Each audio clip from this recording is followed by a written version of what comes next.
Hello, my name's Owen and I'm the founder and co-director of Birmingham Open Studios CIC. This video is created to help artists use a website to sign up to join Birmingham Open Studios Art Trail. The information that artists provide on the website will be used on the website itself, on our app and also in our guidebook. These guidebooks are printed in copies of about 10,000 per year and the app is free to download for the public. This video will show you how to create a user account, then create an artist profile and then how to edit your artist profile afterwards if you need to. Before you sign up, you'll need a few things ready before you join Open Studios. First of all, you need to know an artist's name, which is often your name, but it might be an alias. You'll need to have a bio, and we ask for two versions of this. One is a very short, snappy bio, up to 300 characters, written in the third person. This is used on the website, in the app, and printed in the guidebook. It's really important that you maximise these 300 characters efficiently and get as much information into those 300 characters as possible to make you stand out throughout the other artists. You can also submit a longer artist bio if you wish to, and this is only visible on the website itself. You'll also need between 1 and 5 good quality photos of your artwork itself. These should be submitted in JPEG or PNG format and they need to be below 2 megabytes each. You'll also need to know the address that you're exhibiting from. This is often your own home address or studio or workshop. If you can't exhibit from your own address, then you'll need to find an address yourself to exhibit from. There are a list of addresses that might be able to help you on the website. It's important that you make contact with people who might be able to help you and sort out an address yourself before submitting. The address that you put in will be used online, printed in the guidebook and on the app, so it's really important that you know that you can exhibit from this address during the event. The event itself takes place over 2 consecutive weekends in September or October. Some artists will sign up to participate all 4 days of the event. Some will just do both Saturdays, some will just do one weekend. It's up to you, but the cost to join is the same. If you're about to create a social media page or a website, I'd suggest you do that first before submitting your application, because you can also embed that into your artist profile and then users will be able to go from your artist profile onto your website or your social media pages via the website or the app. So let's get stuck into it. So this is our website, birminghamopenstudios.co.uk. Here you create a free user account or profile, and once you've logged in you can then join as an artist. We'll go through the whole website process together and we'll also give you some tips along the way on how to make a really strong artist profile. So if you're on the page itself, you can do this on a desktop, phone, tablet, doesn't really matter. Down the bottom of the website there is an artist/crafter participant login here. If you've already got a user account from previous year and you remember it, then please put in your username or email and then the password, and that will log you in, and then you can create a listing like you did before. If you've never signed up before or you've lost login details, then we'll go to create account. You'll need an account before you sign up as an artist to join. So if you click on create account, it will ask you for some fairly simple questions. First name, last name, a username, which can be anything you like, but please remember it. An email. This email should be accessible, so make sure that it's one you're going to use regularly. We'll also contact you using this email in case there's any changes or news or anything like that. So make sure it's an email that you use regularly and you have access to, and then you'll need to choose a password.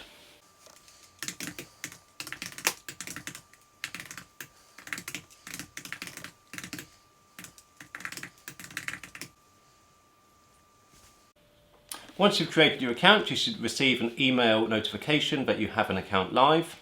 If you've forgotten your password, you can also click on Forgot Password below and it will send you a password reminder and reset option to the email that you signed up with. If you no longer have access to an email, for example it got hacked or it's no longer in use, then I'd suggest creating a new account entirely. Once you're logged in, you have a couple of ways to add an artist listing. First of all, down the bottom of the website you have an add listing here. And if you've already created listings, you can see them below that where it says My Listings. If you go to your user profile down the bottom here, ignore the View Profile and Edit Profile. These are simply user profile options, a bit like your Amazon buying account, your eBay buying account. They're not visible to the public and it's nothing to do with you actually taking part in the art trail. It simply allows you to add a listing and amend your listings. Below that is the add listing, and you can add as an artist or a group, and there's information on what the difference between an artist and a group is on the website. Most people will sign up as a single artist. Collectives and groups will sign up under the group option. For example, Sundragon Pottery are a good example of a group, as they exhibit under the brand Sundragon Pottery, so it doesn't list any of their individual names, but all of their work and the kind of membership and the space is what they're exhibiting during the event itself. So 20 or 30 potters might take part, but might not all be there. They might just have a couple of pots on show each. So it's Sundragon Pottery themselves who are actually opening up their space, and they do so because they might want to sell a bit of work, but might also want to get new people in to create pottery and get more memberships. So based upon that, we're going to do this as an artist membership. If you have any questions about whether you're an artist or a group, then just ping us an email first and we'll go through that with you. So the easiest thing to do is, once you're logged into a website, go to the top of a website, and in between March and June each year is when we're taking artist applications, and at the top is a tab that says Join as an Artist. Click on this. So at the top you have a list of terms and conditions. These might change every year, so please reread them. These relates to, are you an artist or a group? Are you able to open up your space? Is it safe? Have you got everything you need ready? Are you willing to help us promote the event by handing out guidebooks, for example? Please read through all that. There's also a couple of sub-pages listed there. For example, if you do need a space and you can't open up your space, there is a link here to I Need a Space. If you've never heard of the event before and you're watching this video and you need to know more, there's also an FAQ page and an About page listed here and also at the top of the website. In between March and the end of April, we are now offering early bird entry. That gives you a small discount just to get your application in early. This kind of helps us reduce the amount of last minute artists who sign up, which can be sort of quite stressful if they all need help at the same time. So we're sort of incentivizing artists to try and get their memberships in early. So if you're seeing this page before May of each year, there'll be 4 packages. So there'll be 2 early birds and 2 standard packages.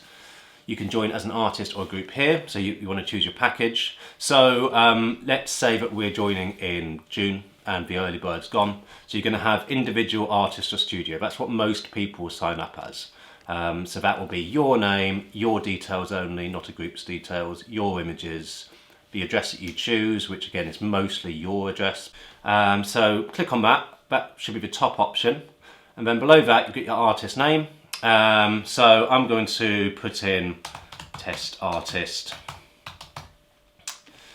just to show you how the whole process works and what test artist application looks like at the end.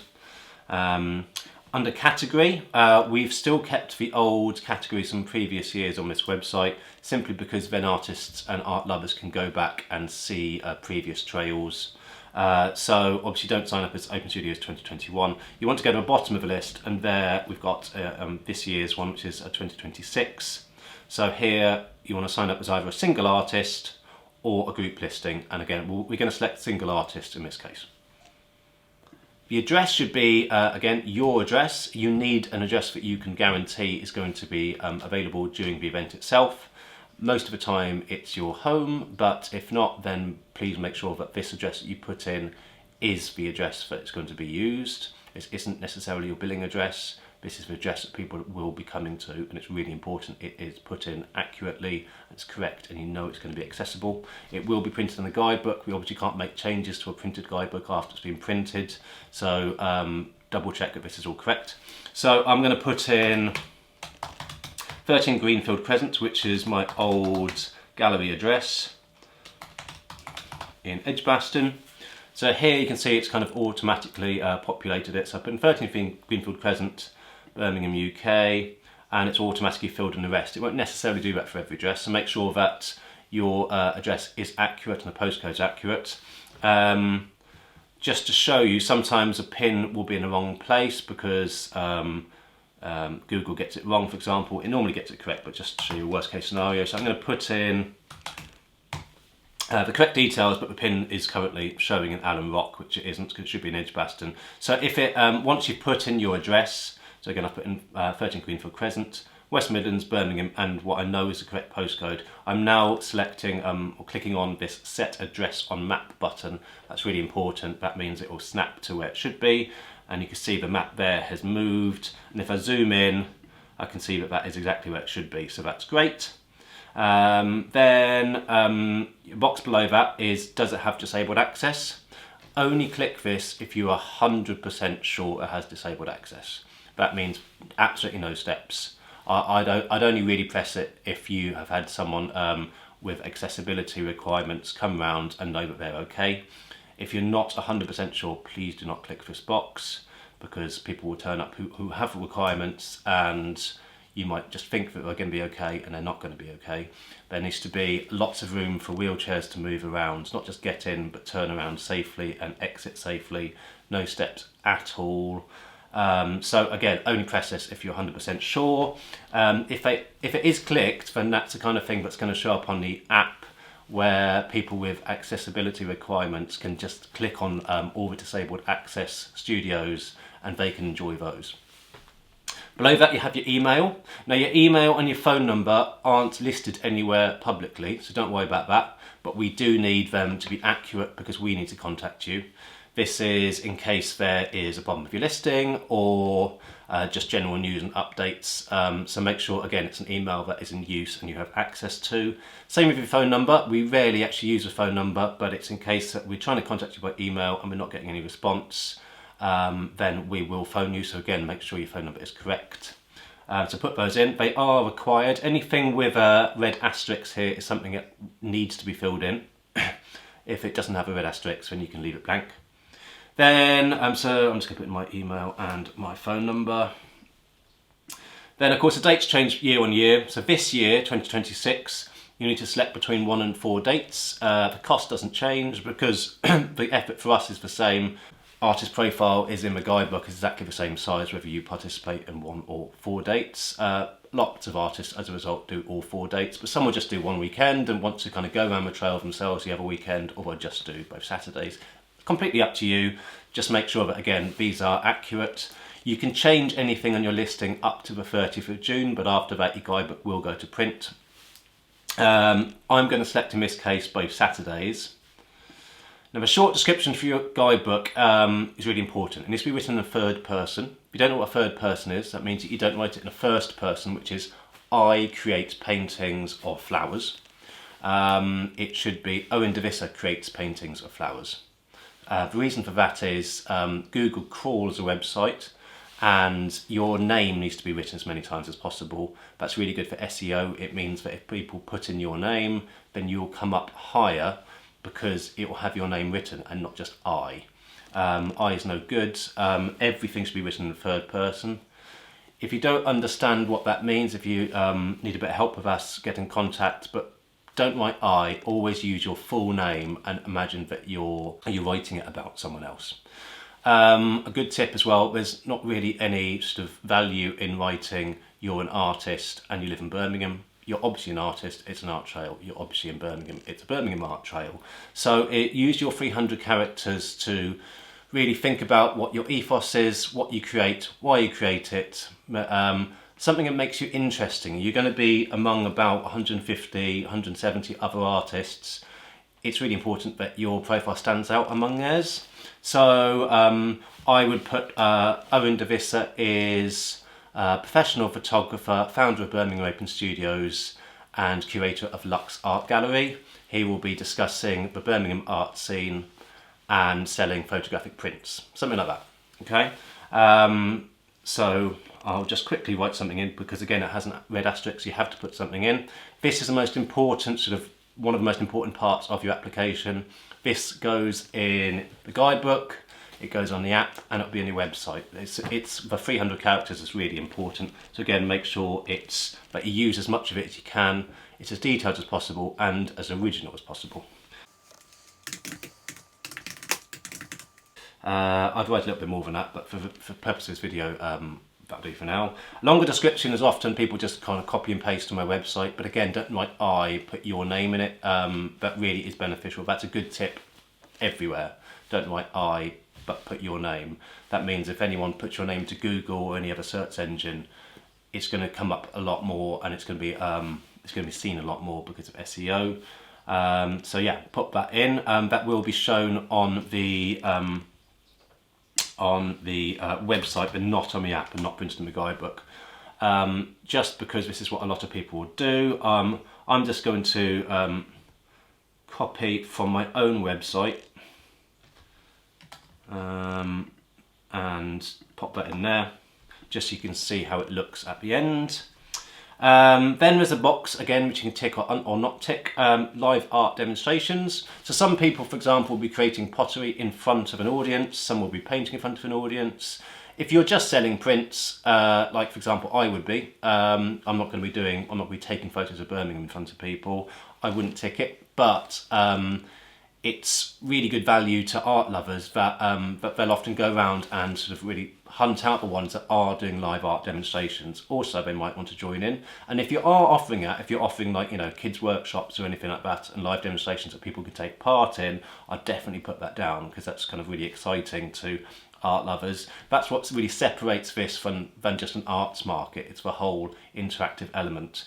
So put live art demonstrations if you're going to do so, or if you're thinking about it, I'd suggest that if you can do it, do it. It's really good. I will tick it in this case, even though I personally as a photographer wouldn't do it. I'm going to tick it again just to show you what it looks like. On this screen here it shows tags. You don't think you'll be able to see that anymore because we're discontinuing it. Instead, what we have is artistic mediums. Now what tags is it allowed you to write anything that you did. So you could write mixed media painting, abstract painting, and it just meant that everyone wrote loads and loads of stuff, and there was no kind of it was very, very hard to crawl through that as an art lover and find out actually what you want, because anyone can just write 20 different things. They often have spelling mistakes and whatever, and they're all formatted differently as well. So to keep it neater, and especially for the app, we have now pre-created some artistic mediums. So you just tick the ones that are applicable to you. If you could tick up to 3, please don't tick all of them. Tick the ones that really make sense to you.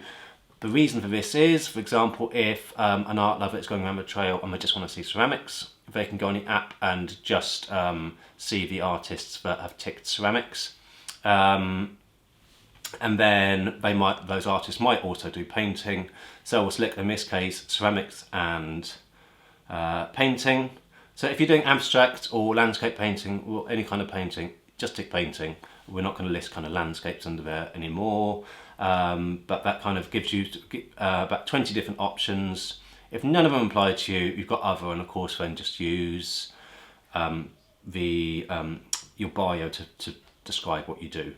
Then you'll need between 1 and 5 images. You can't upload more than 5, but you need 1 minimum. Now the first one's really important, because the first one you upload will be your main profile picture on the website. It will also be the one that's printed in the guidebook and the one that's shown in the app. So I'm going to upload 5 photos and then order them as you kind of need to. So let's take some pictures I've done, which I make as prints. So let's do these 5. They do need to be below 2 megabytes each, simply because websites have a limited amount of space that we can hold in the back. So if your pictures are massive, then please go online and look for an image compressor first. These will allow the images to be made much smaller, and then our website can handle it. So yeah, once you've done that and you've got 5 images, or 3, as long as you've got 1, it's all good, but make sure they're of quality as well. If all your images aren't good quality, bear in mind that they're not going to stand up very much against other images in the guidebook which are of good quality. So make sure that they're straight, they're lit well, they're sharp, they don't have big text across it. You don't want it to have like sold written across it or anything like that. Painting should be photographed straight, in good consistent light, so it's not yellow light or blue light. Please Google how to take good images of your artwork first if you haven't got any. It's really important, because you won't stand out if your images aren't of quality.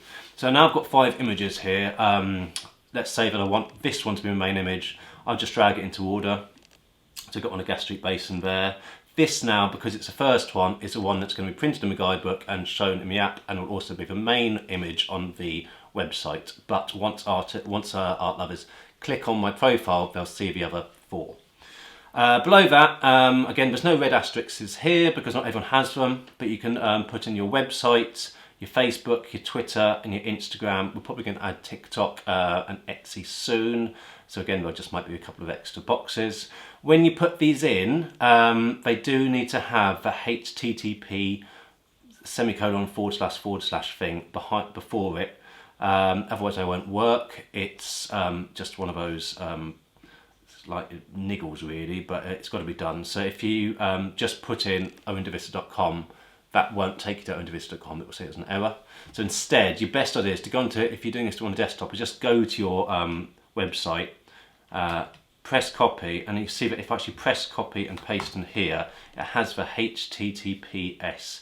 The S stands for secure, so some won't have that, some will, but it's the same thing. / www.owendavista.com.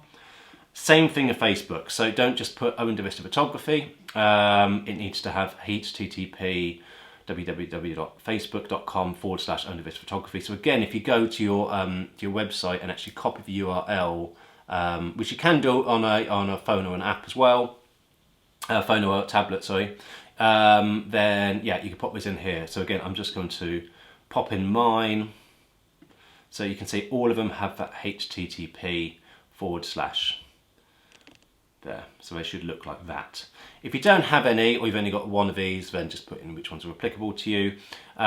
These will be clickable on the website, they'll be clickable on the app, and they'll also be printed in the guidebook. So yeah, if you've got them, put them down. They shouldn't be just personal pages where you just chat to your mates. These should be professional pages. Also, a good tip is if your pages have been active for a few weeks, when we create a Facebook page example of your art, it'll just have a load of numbers at the end because it doesn't know whether you're a bot or not, for example. Once you once they've kind of established that you're a real person, you're actually actively using your page, you can go in and change the URL of your Facebook page so that it can say John Smith Art as opposed to just 012BX, a lot of nonsense, which doesn't look great when it's printed in a guidebook, to be honest. It looks much better if it's actually got your brand name. So I'd suggest doing that. And then below that is it asked, is this your first time joining Birmingham Open Studios? You don't have to write anything in it, but if you write yes, we will offer you our artist mentor scheme, which allows artists who are new to Birmingham Open Studios to get a bit of assistance from artists who have done it before, to give them some tips, some pointers, and what to do and what not to do. So put yes if it's your first time, because you can get a bit of free help basically. After that, you need to tick a box that says you understand and agree to the terms at the top of the page, so make sure you've read them. And once you've done that, press submit. Once you've pressed submitted, and if there's no errors, then it will take you to a billing page. So the billing email is an email that sends you an invoice to. It'll ask for your first name and last name. Those are really the details that are actually on your card that you pay for. So it might be different to your brand name, for example. It'll ask for the address where your card is registered, a phone number. You could put a company in if you wish to. If you're doing it under your own CIC, for example, your own business, then you can pop that in there. You could pop a tax ID number in if you're VAT registered. We're not VAT registered, but you could pop it in if you wish to. And then it'll say how much you owe. So it's £55 for this year to join as an artist. We use PayPal as our merchant. So below that, you click the big button that says Pay Now. You don't have to have a PayPal account to use this, and I'll show you how this works. So press Pay Now, and it will take you to PayPal. But like I say, if you don't want to use PayPal, you don't have to have one. Here it's predicting my PayPal, or one of my PayPal accounts. I'm going to say that I don't have a PayPal account because some of you won't. Below that you have a pay by debit card or credit card option, so I'm going to click on that instead. And here is a payment page where you can put in your card details, much like any other transactional website. So you put in your card number, your expiry date and all this kind of stuff. Your billing address, which isn't necessarily the address that you've put into Exhibit from. And once you've put all that in, put now, pay now as a guest. Once that's all gone through, we will receive notification that you have submitted an application that's been paid for. Sometimes there'll be a delay while we check over the application, or the merchant sort of takes a bit of time to process it. So you might find your application goes live really quickly. It might take a few hours. Don't worry if it does, but you should have received an email to say that your payment has gone through. It might just be that we need to check over the application ourselves. You should receive an email to say that your listing has gone live. We might email if you think you've got any issues with your listing. Then if you go back to the website and click on 2026 artists, you'll find that your listing is now on the map. So find your address on the map, which in this case is here. Or go to the list of artists here, and you can see that I've got test artists, which I've just put in. Bear in mind, this is very early stage. At the moment, there's only 5 artists listed. We usually get around 170 per year, so there'll be many more pins, and there will also be a few group listings that have a slightly different icon, so that might look quite different if you're joining up in June, for example. But yeah, if you go to your artist listing, in this case it's test artists, you can see the image which I chose first is the first image, and then if I go through them, it's got my other images there as well. It's got my address. It's got my participating dates, which I selected, and then it's got a longer description below that, which I just copied from my website. Bear in mind that longer description isn't going to be in the guidebook or on the app, but it is available on here. And then it's got my short description here, which, as I said earlier, would probably be a bit longer than that, but that's how it shows up. And then it also has my map there, which shows where I am. Obviously you can zoom in and use that. Then on the app itself, you can use the app to show venues near you, for example, and you can also use Google Maps to show you how to get there if you've never been there before, so that's really cool. And then below my main artist description, I've got live art demonstrations because I selected that. And then it says I do ceramics and paintings because I've selected those. And then below that, I've got my website, Facebook, Twitter, and Instagram. And if I click on one of those, it'll take me to my page, for example. If you have an issue with your listing, for example, something needs to change, you need to change your date, you want to add more photos, you've seen a spelling mistake or whatever, go to your listing, make sure you're logged in, and then click on Edit Artist at the top. Here you can adjust any part of your listing. You can do this right up to the 30th of June. So for example, I could add more text here for my artist profile. I could change which one of my featured images by just changing the order that they go in. I could change my address if I wish to. I could, if I've suddenly made a new website, I could add my new website there by putting it in here. So yeah, I can change basically any part of my listing.